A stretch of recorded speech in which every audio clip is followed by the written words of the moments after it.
नमस्कार, जय हिंद सर्व विद्यार्थी मित्रांचं स्वागत आहे आपल्या स्टिकर मराठी एस-एस-सी आणि रेल्वे एक्झाम या YouTube चॅनलवर. मी नीता घुले पानसरे तुमचं पुन्हा एकदा मनःपूर्वक स्वागत करते. आज आपण अतिशय महत्त्वाचा व्हिडिओ घेऊन आलो होतो. जसं की मी तुम्हाला सांगितलं होतं, की आर-आर-बी एन-टी-पी-सीचे जेव्हाही फॉर्म भरायला सुरुवात होईल त्याच्या आधी मी तुम्हाला पूर्ण डिटेल व्हिडिओ घेऊन येणार आहे आणि याच्या अगोदर किती जागा आहे, कोणत्या पोस्ट आहे, हे मी तुम्हाला सांगितलंच होतं. पण यामध्ये आपण पूर्ण एकाच व्हिडिओमध्ये डिटेल माहिती घेऊन आलेलो आहोत. म्हणजे एकच व्हिडिओ बघितल्यानंतर पूर्ण नोटिफिकेशन काय आलेलं आहे हे तुम्हाला पूर्ण समजून जाणार आहे. म्हणून व्हिडिओला शेवटपर्यंत बघायचा आहे आणि व्हिडिओच्या लिंकला सगळ्या ग्रुपमध्ये आपल्या सगळ्या फ्रेंडला शेअर करायची जबाबदारी तुमची आहे. तर व्हिडिओला पटकन शेअर करून घ्यायचं आहे आणि पटकन एक लाईक करून घ्यायचा आहे. ठीक आहे. तुम्ही चॅनलवर नवीन असाल तर असेच अपडेटचे नोटिफिकेशनचे न्यू व्हिडिओ बघण्यासाठी टिकर मराठी एस-एस-सी आणि रेल्वे एक्झाम चॅनलला सबस्क्राईब करायचं आहे. तर बघा तुम्हा सर्वांना माहिती आहे आर-आर-बी एन-टी-पी-सीच्या टोटल वॅकन्सी 11,558 आल्या. बरोबर. किती आलं होतं नोटिफिकेशन? 11,558 आलं. कशासाठी काढल्या त्यांनी ह्या वॅकन्सीज? तर 12वी जी झालेली आहे अंडर ग्रॅज्युएट अँड ग्रॅज्युएट पोस्टसाठी यांनी ही वॅकन्सी काढली होती. जसं की तुम्ही रेल्वेमध्ये टेक्निशियनचे लोको पायलटचे फॉर्म ऑलरेडी भरलेले आहे, ज्याची तुमची एक्झामही लवकर येईल आता. पण ह्या ज्या वॅकन्सीज निघाल्या 11,558 ह्या कोणासाठी होत्या? तर ग्रॅज्युएशन लेव्हलमध्ये सगळ्यात बेस्ट जॉब होता तो आहे स्टेशन मास्टर. ठीक आहे. आणि पोस्ट म्हणजे अंडर ग्रॅज्युएशनमध्ये तुमचा एकदम बेस्ट जॉब असणार आहे तो आहे काय? टी-सी. ठीक आहे. तर टी-सी होणार आहात तुम्ही जर इथे पास झाले तर. आणि 12वीच्या बेसवर अजून काय हवं? तर 12वी तुमचं क्वालिफिकेशन असेल तर तुम्ही टी-सीसाठी फॉर्म भरू शकतात आणि ग्रॅज्युएशन तुमचं असेल तर तुम्ही कशासाठी? स्टेशन मास्टरसाठी फॉर्म भरू शकता, जे की आपण बघणार आहोत. ठीक आहे. लक्षात आलं? मग ह्या कशासाठी निघाल्या आहेत वॅकन्सी? पोस्ट ग्रॅज्युएशन नाही, याच्यामध्ये अंडर ग्रॅज्युएशन आहे. म्हणजे 12th बेसवर तुम्ही 12th पास असाल आणि तुमचं झालेलं असेल ग्रॅज्युएशन तर तुम्ही फॉर्म भरू शकतात. मग ग्रॅज्युएशन कशातूनही हां, म्हणजे तुम्ही जर बी-एस-सी केली असेल, तुम्ही बी-कॉम केलं असेल किंवा तुम्ही आर्ट्स असाल तरी सुद्धा चालणार आहे. कशातून पण ग्रॅज्युएशन कंप्लीट पाहिजे. ठीक आहे. एस-एस-सी सारखं ॲपियर असलेल्यांना फॉर्म भरता येत नाही. इथे तुम्हाला कंप्लीट ग्रॅज्युएशन हवं. ओके. तर आता आपण याचे जाणून घेऊ पोस्ट म्हणजे पद किती आहे. जसं मी तुम्हाला म्हटलं ना अंडर ग्रॅज्युएट. अंडर ग्रॅज्युएट म्हणजे काय? 12th pass. अंडर ग्रॅज्युएट म्हणजे काय?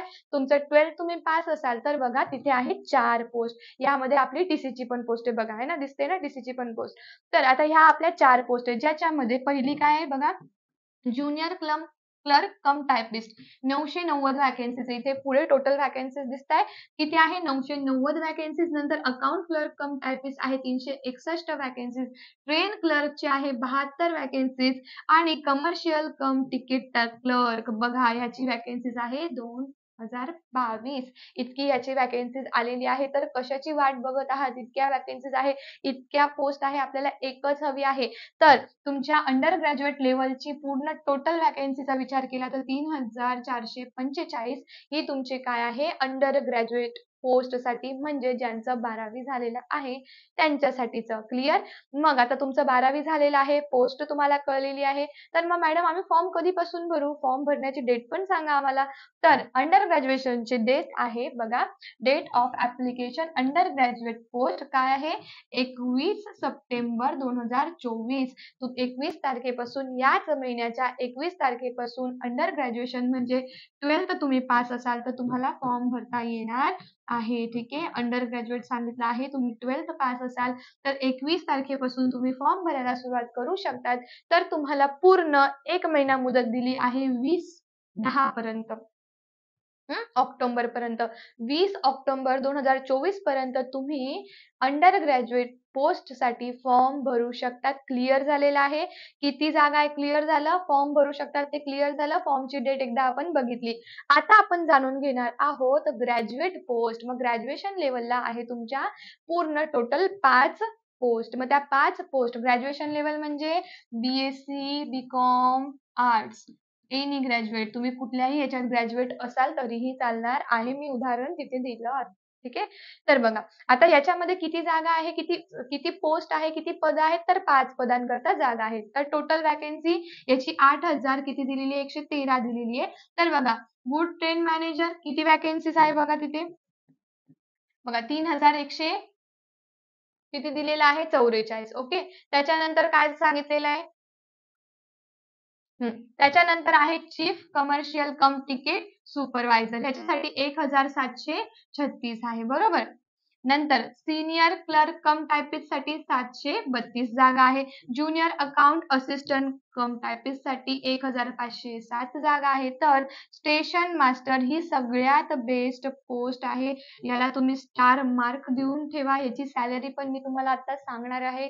खूप जास्त सॅलरी आहे यांच्यापेक्षा, आणि ग्रॅज्युएशन जर तुमचं झालं असेल तर बेस्ट, एकदम चांगली लेवल 6 ची पोस्ट असणार आहे तुमची ही स्टेशन मास्टरची. आणि लक्षात ठेवायचं आहे, कधीही जितकी तुमची लेवल वाढत आहे तितकंच तुम्हाला सॅलरी मिळते. कोणत्याही क्षेत्रामध्ये तुम्ही ज्या लेवलचं काम करत आहात त्या लेवलची सॅलरी ही मिळते.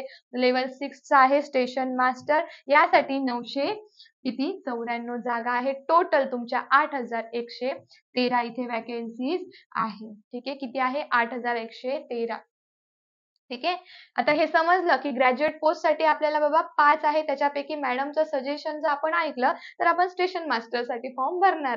ठीक आहे, एवढं समजलं. आणि जर ग्रॅज्युएशन नाही झालंय, अंडर ग्रॅज्युएशन साठी तुम्ही फॉर्म भरत असाल, ज्यांची 12वी झाली तर ते टीसी साठी फॉर्म भरतील. ठीक आहे, टीसीची काय आहे, सॅलरी चांगली आहे बाकीच्यांपेक्षा. ठीक आहे, आणि सिलेबस तोच आहे. मग कशाला पोस्ट मध्ये इकडे तिकडे आपण हे करायचं? आपल्याला एकच जागा हवी की नाही, मग त्यासाठी आपण अभ्यास करू आणि ती जागा मिळवू. आता बघा, तुम्हाला ग्रॅज्युएट पोस्ट कळले. आता त्याची डेट जी आहे फॉर्मची ती कधीपासून आहे, तर ही फॉर्मची डेट तुमची एकदम जवळ आलेली आहे, 14 तारीख. ठीक आहे, आज काय तारीख आहे बघून घ्यायचंय. ठीक आहे, बघा 14 तारखेपासून तुमची फॉर्म फिलिंग डेट सुरू होणार आहे. 14/9/2024 पासून तर 13/10/2024 पर्यंत 1 महिना पूर्ण मुदत दिलेली आहे फॉर्म फिल करण्यासाठी. तर ऑक्टोबरच्या 13 तारखेपर्यंत तुम्ही ग्रॅज्युएट लेवलचे फॉर्म भरू शकतात. त्याच्यासाठी ती विंडो ओपन असणार आहे. मग तुम्हाला आता ग्रॅज्युएशन, अंडर ग्रॅज्युएशनच्या पोस्ट आणि फॉर्म डेट कळलेली असेल तर आपण व्हिडिओमध्ये पुढे जाऊया. आणि जे फक्त व्हिडिओ बघताय त्यांनी लाईक करून घ्यायचं एकदा. तर आता याची फीजचा ऑलरेडी मी तुमच्या समोर व्हिडिओ घेऊन आलेली आहे. तर आपल्या चॅनलवर ऑलरेडी अपलोड आहे, तुम्ही चेकही करू शकतात.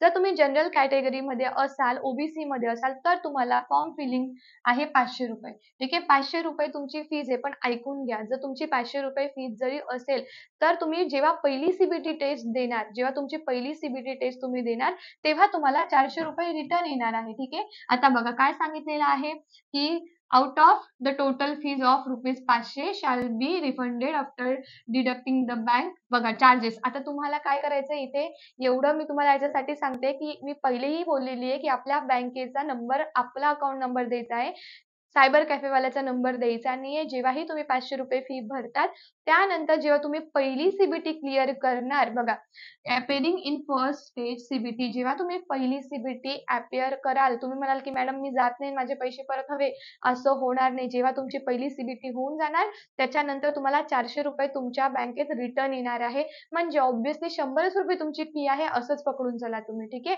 त्याच्यानंतर ज्यांची एससी एसटी कॅटेगरी आहे, एक्स सर्व्हिसमॅन आहे, पीडब्ल्यूडी दिलेला आहे, नंतर फिमेल ट्रान्सजेंडर दिलेला आहे, इथे तुम्ही वाचून घ्यायचं. त्यांच्यासाठी टोटल त्यांची फी 250 रुपये आहे. आणि त्यांनी जेव्हा पहिली सीबीटी दिली तर त्यांना पूर्णच्या पूर्ण 250 रुपये रिफंडेबल आहे, पूर्ण टोटल त्यांना मिळणार आहे. फक्त आपले जे जनरलचे लोक आहे बिचारे ओपन कॅटेगरीतले, त्यांना 100 रुपये फी आहे. बाकीच्यांची जशीच्या तशी फी रिटर्न येणार आहे. हे झालं तुमचं फीज.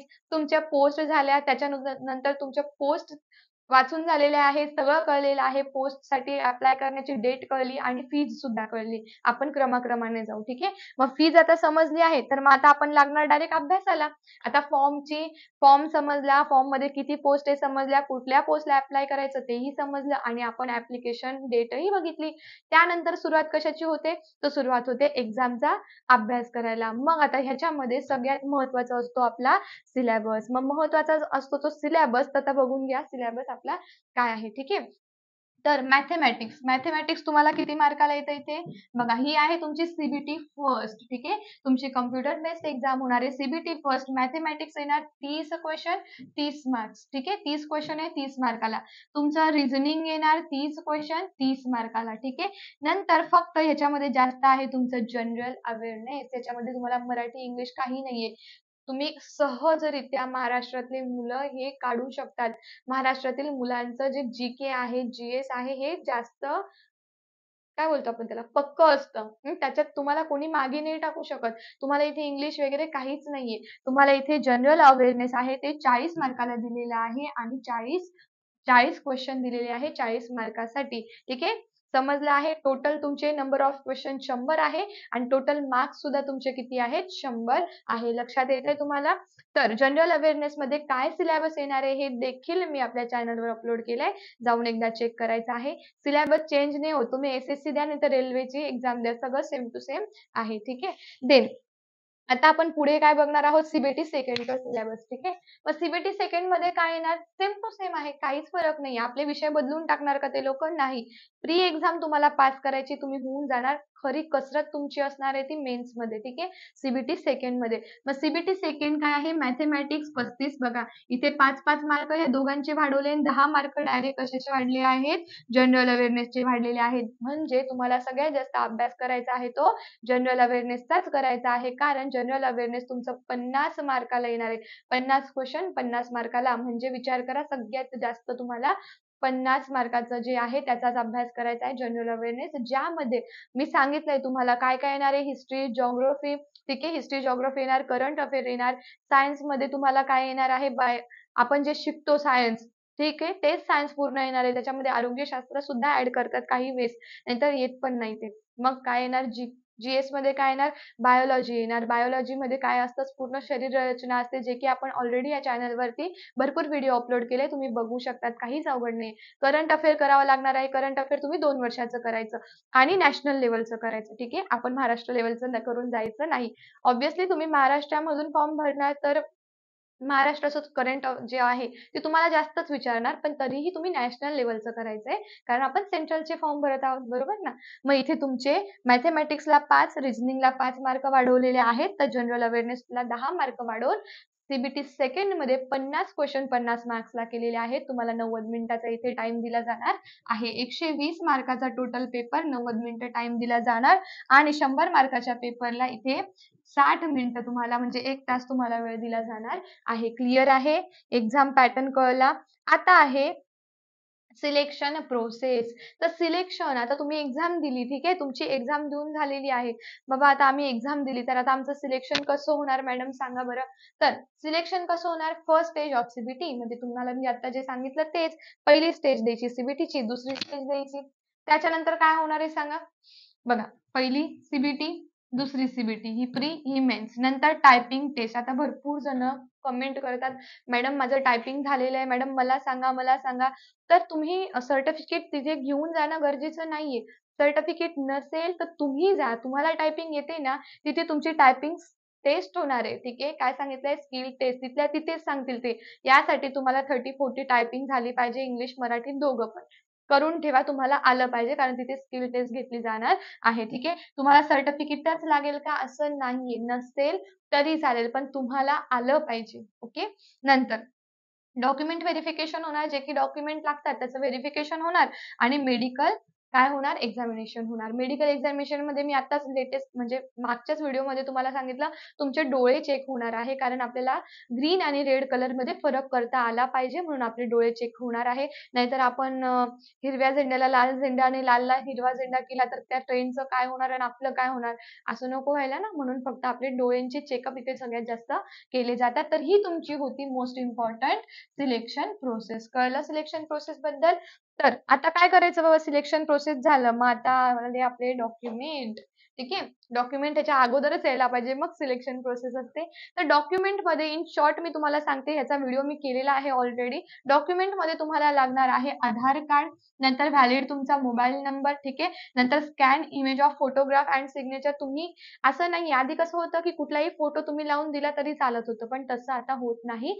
तुम्ही जिथून फॉर्म भरत आहात ऑनलाईन, तिथे तुमचा फोटो स्कॅन करायचा आणि सिग्नेचरचं मी मागच्या ह्या व्हिडिओमध्ये तुम्हाला प्रॉपर डायमेन्शन दिलेलं आहे, की फोटोग्राफची साईज किती पाहिजे, सिग्नेचरची साईज किती पाहिजे. ते 3D मध्ये पूर्ण पाठवायचं नाहीये.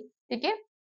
कसं पाठवायचं आहे ते मी पूर्ण तुम्हाला कशात पाठवलेलं आहे, डॉक्युमेंटचा एक वेगळा व्हिडिओ केलेला आहे मी एन-टी-पी-सी, आर-आर-बी, एन-टी-पी-सीसाठी त्यामध्ये तुम्ही जाऊन चेक करू शकतात. हे तुमचे काय डॉक्युमेंट त्याच्यात लागणार तुम्हाला आधार कार्ड, तुमचा valid mobile number, scan photograph and signature, नंतर तुमची scan copy of caste certificate. तुम्ही जर जनरल कॅटेगरीमध्ये आहात, ओपन कॅटेगरीमध्ये आहात तर ही तुम्हाला लागत नाही. बाकी सगळ्यांसाठी कास्ट सर्टिफिकेट लागतं, तेही सेंट्रल लेव्हलला लागणार आहे कास्ट सर्टिफिकेट. ठीक आहे. Detail of the online payment. Online payment तुम्ही कसं करणार आहे? आपला बँकेचा काय द्यायचा? अकाउंट नंबर द्यायचा. ठीक आहे. समजलंय? तर हे होतं तुमचं काय? तर होते डॉक्युमेंट. आता सगळ्यात महत्त्वाचा आणि शेवटचा पार्ट आला आहे ह्या व्हिडिओ मधला, सॅलरी. इतकी खटाटोप आपण कशासाठी करत आहोत? एवढा अभ्यास करून आपल्याला एकदम जिद्दीने जर एखादी जागा मिळवायची आहे, तर ती कशासाठी? का करत आहोत? तर मोस्ट इम्पॉर्टंट सॅलरीचा पार्ट. ठीक आहे. तर सॅलरी पोस्ट ग्रॅज्युएशन आणि ग्रॅज्युएशन लेवलची सॅलरी बघणार आहोत. जसं की आपण बघतो ज्युनियर क्लर्क कम टायपिस्ट. आता अंडर ग्रॅज्युएशन, आता इथे समजा 12वी बेसवरती मी सांगत आहे हा. तुमचं 12वी झालेलं आहे, 12th तुम्ही पास आहात, तर हे अंडर ग्रॅज्युएशन झालं. आता पहिली जी पोस्ट आहे ज्युनियर क्लर्क कम टायपिस्ट, यासाठी तुम्हाला 19,900 म्हणजे तुम्ही 2,000 पकडा ना, 100 रुपये कमी. त्यानंतर अकाउंट क्लर्क कम टायपिस्टला सुद्धा सेम टू सेम 19,900. पेन क्लर्कला पण 19,900. आणि बघा सगळ्यात जास्त सॅलरी म्हणजे या सगळ्यात म्हणजे ह्यांच्यापेक्षा जास्त असतं टीसीला, कमर्शियल कम तिकीट क्लर्कला 21,700. दिसत नसेल तर इथे लिहून देते, 21,700 सॅलरी आहे स्टार्टिंगला. आणि सॅलरीवरच राहतात का? नाही, तर तुम्हाला सांगायची गरज नाहीये. ठीक आहे. तुम्ही टीसी बनल्याचे किती फायदे हे तुम्हाला ऑलरेडी माहिती आहे है ना. तर नंतर आहे ग्रॅज्युएट पोस्ट. आता ग्रॅज्युएशनच्या पोस्टची सॅलरी बघा, कारण ऑब्वियस आहे ज्यांचं शिक्षण कमी आहे, ठीक आहे, 12वी आहे, तर त्यांची सॅलरी नंतर वाढत जाईल. तुमचं लागणं महत्वाचं इम्पॉर्टंट आहे. आणि 19,900 इतकी पण स्टार्टिंगला कमी नाहीये 12वी झाल्यानंतर.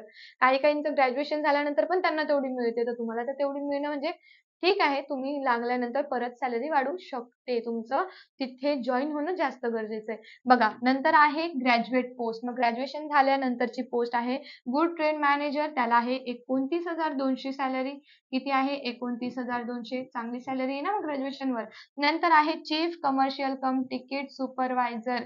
याला जास्त सॅलरी किती दिलेली आहे बघा, 35,400 सॅलरी दिलेली आहे. ठीक आहे. नंतर सिनियर क्लर्क कम टायपिस्ट, त्याला आहे 29,200, सेम टू सेम आहे. आणि दिलेला आहे ज्युनियर अकाउंट असिस्टंट कम टायपिस्ट, यांची सॅलरी आहे 29,200. ठीक आहे. सगळ्यांची आय थिंक इथे 29,200 सॅलरी आहे. याच्यामध्ये फक्त जास्त सॅलरी तुम्हाला कशाची आहे? स्टेशन मास्टरची आहे. तरी मी एक वेळ चेक करून तुम्हाला सांगेल. सगळ्यात जास्त सॅलरी कोणाची आहे? Station master, 35,400. म्हणजे तुमचे झाले किती? 35.5 म्हटलं तरी चालेल तुम्ही. 35,400 कुणाची सॅलरी आहे? यांचीही बरोबर असेल मग. ठीक आहे. 35,400 आणि इथे पण 35,400. ठीक आहे. मग सगळ्यात जास्त सॅलरी कोणाला मिळाली? स्टेशन मास्टरला. आय थिंक इथे तेच बरोबर आहे. 29,200 त्याची सॅलरी असणार आहे. कारण त्याच्यामध्ये बाबा 2 शून्य जास्त वाढले. 29,200. सगळ्या पोस्टला सारखीच सॅलरी आहे. फक्त एक एक पोस्टला जास्त सॅलरी आहे. बघून घ्या, कन्फ्युज होऊ नका. 34,400 रुपये सॅलरी तुमची असणार आहे जर तुम्ही ग्रॅज्युएशनवर फॉर्म भरले स्टेशन मास्टरचे तर. आणि जर तुम्ही अंडर ग्रॅज्युएशनसाठी फॉर्म भरले टीसीचे तर 21,700 सॅलरी असणार आहे. सो हा होता तुमचा डिटेल आर-आर-बी एन-टी-पी-सीच्या जागेसाठी व्हिडिओ, ज्यामध्ये टीसीच्या वॅकन्सीज आणि स्टेशन मास्टरची वॅकन्सीज आलेली आहे. Total vacancies, post, total post, त्याच्यानंतर total vacancies, form ending form starting and ending date. आणि त्याच्यानंतर आपण काय शिकलो? Selection process, document and salary. पूर्ण डिटेल व्हिडिओ तुमच्यापर्यंत मी पोहोचवला आहे. व्हिडिओ कसा वाटला? व्हिडिओला बघून तुम्हाला किती इन्फॉर्मेशन भेटलेली आहे? अजून काही डिटेल विचारायचं असेल तर ऑफलाईन कमेंट नक्की करायचंय. व्हिडिओला जास्तीत जास्त शेअर करायचंय. आणि अशाच न्यू नोटिफिकेशन बघण्यासाठी टिक्कर मराठी एसएससी आणि रेल्वे एक्झाम चॅनलला सबस्क्राईब करायचं आहे. भेटूया पुन्हा न्यू अपडेट सोबत, न्यू नोटिफिकेशन सोबत. तोपर्यंत bye bye, take care, wish you all the best. जय हिंद, थँक यू.